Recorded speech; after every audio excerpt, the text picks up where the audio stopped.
Okay, so update tayo mga kaibigan. Eto na, pauwi na tayo from Dalarama, from Walmart. Eto na, makabili tayo ng ating sinatawag na salad or lettuce kasi yun ang ating pang diet. So, pagkatapos nito mamaya, pagdating sa bahay, titignan natin kung umabot tayo ng 10,000 walk. Kasi sabi, 10,000 walk every day kailangan para makapag-burn ka ng fats.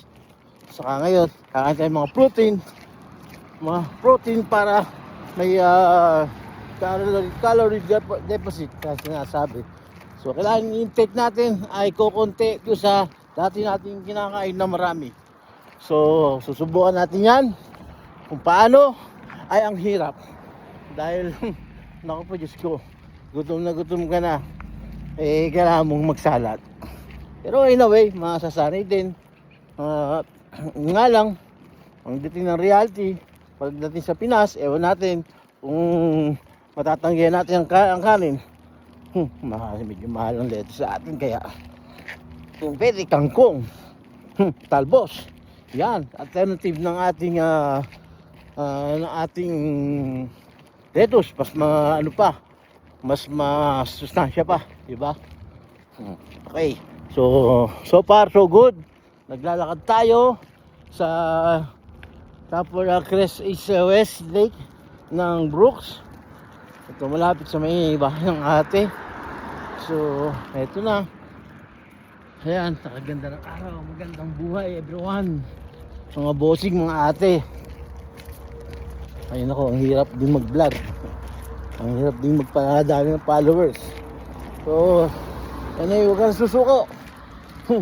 Makahit ko lang ng isang 1 million views dyan, okay na, baka naman dire-direct ko na yan, diba? So tsaga lang.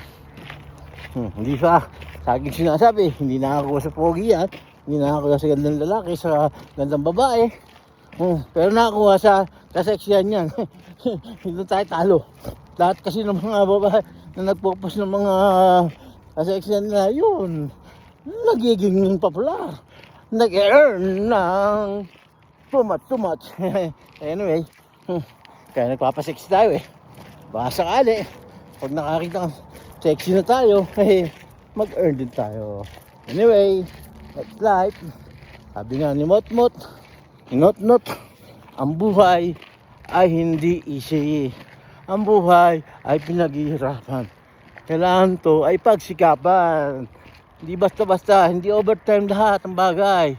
Ating, ayan to, sobrang yata ang daldal. Anyway, good day. Sunday. Sunny day. Anyway, by the way, let's go. And shout out to everyone. Have a good day.